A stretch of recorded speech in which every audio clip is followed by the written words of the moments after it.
Our Lady, Help of Christians, Auxilium Christianorum, Pope Pius VII, 1815, Rome.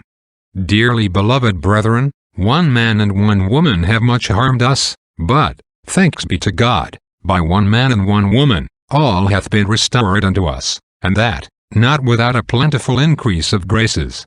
Verily, Christ is enough, and verily our sufficiency is of him. But for us it is not good that the man should be alone, it was more meet that a woman as well as a man should appear in the matter of our redemption. And thus the woman, blessed among women, is not seen idle, but a place is found for her in the work of reconciliation.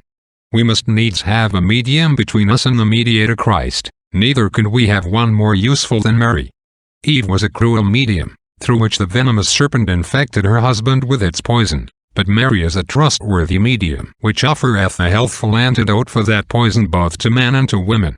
The one ministered to the work of seduction, the other to that of the atonement. The one smuggled in the fall, the other brought in the redemption. Why should weak man tremble to come to Mary? There is nothing stem, nothing dreadful about her. She is all sweetness, offering, to all, milk and wool. Consider well the whole course of the gospel history, and if thou find in Mary any such thing as harshness, or hardness, and even the least sign of loss of temper, trust her not again, and fear to come unto her.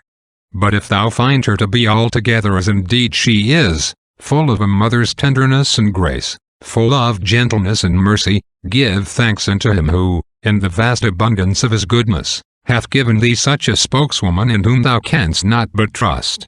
In fine, through the boundlessness of her charity she hath made herself all things to all men, a debtor both to the wise and to the unwise. She opened to all the bosom of her mercy, that of her fullness all may receive.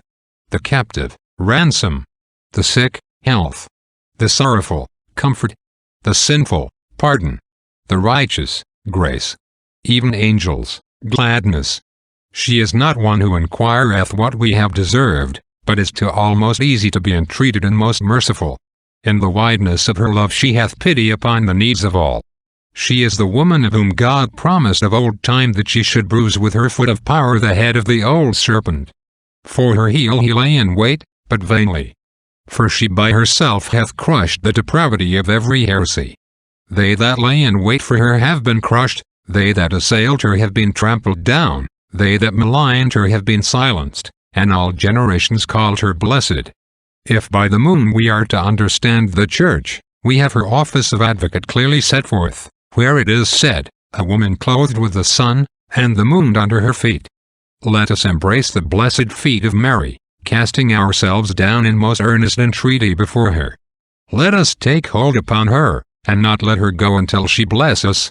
For she is able. Christendom hath oftentimes had marvelous experience how present and help is the Mother of God for scattering her foes. Thus it was that the most holy Pope Pius VI, after the famous victory which the Christians gained over the Sultan of Turkey in the Battle of Lepanto, ordered that in the Litany of Loreto this Queen of Heaven should be styled, among other titles, Help of Christians. But one of the most remarkable and indeed truly miraculous instances was that of Pius VII, Bishop of Rome. He was dragged from his apostolic see by the plots and arms of wicked men, and for 5 years was kept in close confinement, mainly at Savona, being almost utterly cut off from all means whereby he could govern the Church, a feature without a precedent in any previous persecution. When it was least expected, he was replaced upon the papal throne, with universal approbation, and as it were by the hands of the whole world. The same thing happened to him a second time, when another storm arose, and he left the city and went in company with the Sacred College of Cardinals to the Riviera. Then, by an outpouring of God's mercy, the storm, which had threatened darkly, ceased, and he returned to Rome amid fresh rejoicing of the nations. But before leaving the north of Italy he carried out an old intention which his captivity had prevented him from realizing, and, amid solemn pomp, placed with his own hands a crown of gold upon the famous image at Savona which depicts the Mother of God under the title of Mother of Mercy. The wonderful turns in his affairs the same Pope Pius VII, having had personal experience of everything, ascribed to the intercession of the Most Holy Mother of God, whose mighty aid he had himself unceasingly implored, and had urged all Christ's faithful people to implore. He therefore appointed a solemn feast to be kept forever in honor of the Virgin Mother, styled Help of Christians, upon the 24th day of May, being that of his own happy return to the city of Rome, and he approved for this occasion a special office that the memorial, as well as the thanksgiving for such great mercies, might remain in all time distinct. Consider, O man, the counsel of God. Recognize its wisdom and its goodness. He who was about to water the whole floor with dew from heaven, began by drenching the fleece. He who was about to redeem all mankind, poured the price of redemption upon Mary. Consider deeper with what feelings he hath willed that we should honor Mary, he who hath given unto her a fullness of all good. So that if we have any hope, any grace, any salvation, we know that it runneth over from her abundance, who goeth up, overflowing with delights. With all our hearts, then, with all our deepest affections and longings, let us honor Mary, since this is the will of him who hath been pleased that it should be through Mary that we should have all things. I say that such is his will for our sakes. God doth in all things anticipate our needs, cheer our terrors, rouse our faith, nerve our hope, put away our fears, strengthen our cowardice. Thou art awestruck even by hearing the voice of the Father. Thou art ashamed to approach him, and wouldst fain hide thyself among the trees of the garden. Lo, he hath given thee Jesus for a mediator who will be heard on account of his reverent submission, for the Father loveth the Son. But perchance thou shrinkest before the divine majesty in him also, since albeit he be made man, he remaineth still God. Wouldst thou have an advocate with him likewise? Have recourse to Mary. There is nothing in Mary but pure humanity, pure, not only in the sense of being free from any kind of contamination, but in that of being pure and simple human nature and nothing more. And I have no hesitation in saying that she also will be heard on account of her reverent submission.